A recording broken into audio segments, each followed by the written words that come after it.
আৰু যিসকলে পাছ নকৰিব আমি পুনৰ এই বছৰৰ শেষৰ ফালে নতুন বিজ্ঞাপন দিয়াৰ বাবে চেষ্টা কৰিম আপোনালোকে আৰু এবাৰ পৰীক্ষাত অৱতীৰ্ণ হ'ব ৰিজাল্ট কেতিয়া দিব মই আজি কৈ দিম যিসকলে পাব তেওঁলোকক মই অভিনন্দন জনাম যিসকলে নাপাব অহাবাৰ পৰীক্ষাৰ বাবে আৰু প্ৰচেষ্টা চলাব মন বেয়া নকৰিব এডিআৰই ৰিজাল্ট 7 মাৰ্চ শুক্ৰবাৰে আমাৰ গ্ৰেড 3 আৰু গ্ৰেড 4 ৰ যি আমাৰ ৰিক্ৰুটমেন্ট কমিশন আছে তেওঁলোকে ঘোষণা কৰিব আত্মসহায়ক গোটৰ বাবে মই এনাউন্স কৰা 10,000 টকাটো কেতিয়াকৈ পাম নিৰ্বাচনৰ চূড়ান্ত প্ৰক্ৰিয়া এই মাহত আমি শেষ কৰিম আৰু 1 এপ্ৰিল তাৰিখে বিহালীত প্ৰথম 10,000 টকা আইমাতৃসকলক দি এই আঁচনিখনৰো আমি শুভাৰম্ভ কৰিম যিমান কেইটা পদ আছে তাৰ বিপৰীতে দুজনকৈ ল'ৰা ছোৱালীক এই পৰীক্ষাত উত্তীৰ্ণ হ'ব আৰু তেওঁলোকৰ মাজত পৰৱৰ্তী সময়ত ৰিটেন টেষ্ট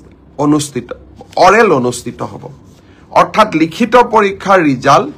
গ্ৰেড 3 আৰু গ্ৰেড 4 আমি 7 মাৰ্চ তাৰিখে ঘোষণা কৰিম এটা পোষ্টৰ বিপৰীতে দুজনকৈ ল'ৰা ছোৱালীয়ে এই লিখিত পৰীক্ষাত উত্তীৰ্ণ হ'ব শেষৰ নম্বৰটোত যদি বেছি ল'ৰা ছোৱালীয়ে একেটা নম্বৰে পায় তেতিয়ালে হয়তো 3,000 পোষ্টৰ বিপৰীতে মই ধৰি ল'ব কৈছো 6,000 ল'ৰা ছোৱালী পাছ কৰিব লাগে কিন্তু একেটা নম্বৰ যদি বহু পৰীক্ষাৰ্থীয়ে লাভ কৰে তেতিয়াহলে একে নম্বৰ পোৱা ল'ৰা ছোৱালী সকলেও পৰীক্ষাটোত ডেফিনেটলি পাছ কৰিব অৰ্থাৎ আমি যদি ধৰি লওঁ 50 is a cut off mark কিন্তু 50 যদি 50 জন ল'ৰাই নম্বৰ পাইছে তেতিয়ালে 50 জন ল'ৰাই লিখিত পৰীক্ষাত পাছ কৰিব গতিকে 1:2 বুলি ক'লেও 1:2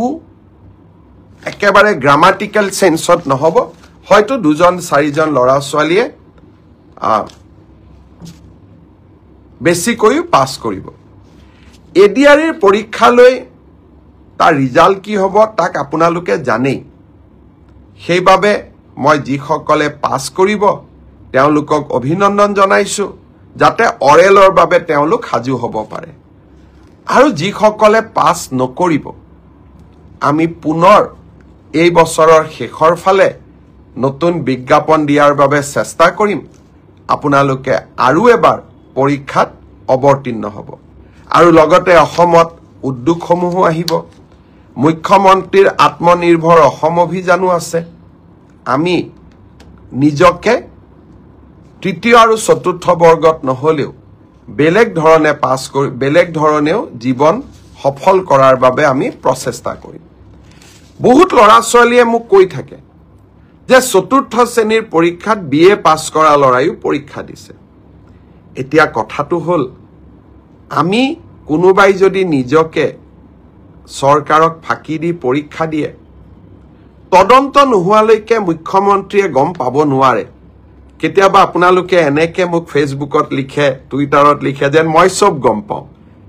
কোনোবা ল'ৰা এজনে যদি বিএ পাছ কৰিও নিজৰ যোগ্যতাটোক লুকুৱাই পেলাই চতুৰ্থ শ্ৰেণীৰ পৰীক্ষাত আবেদন কৰে মুখ্যমন্ত্ৰীজনে কেনেকে গম পাব আপোনালোকে খবৰ দিব আপোনালোকক আমি সুবিধা দিম যে এনে যিসকল লোকে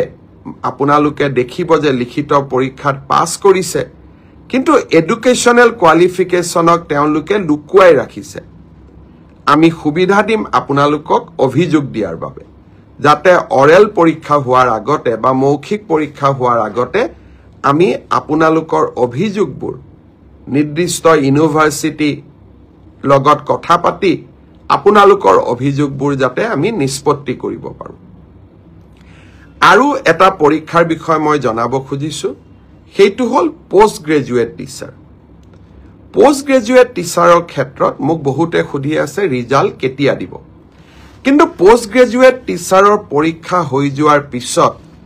ইয়াৰ যি আনসাৰ কি আছিল সেই আনসাৰ কি আপোনালোকৰ সন্মুখত আমি দিছিলো আপোনালোকৰ মাজৰে বহুজনে এই এনসাৰ কিখিনিক প্ৰত্যাহ্বান জনাইছে অৰ্থাৎ চ্যালেঞ্জ কৰিছে 2-3টাৰ ক্ষেত্ৰত ইয়াৰ ক্ষেত্ৰত সিদ্ধান্ত লবলৈ 11 মাৰ্চ তাৰিখে এক্সপাৰ্ট কমিটি তেওঁলোকে এখন বৈঠক আহ্বান কৰিছে যে যিসকলে এনসাৰ কি চ্যালেঞ্জ কৰিছে তেওঁলোকৰ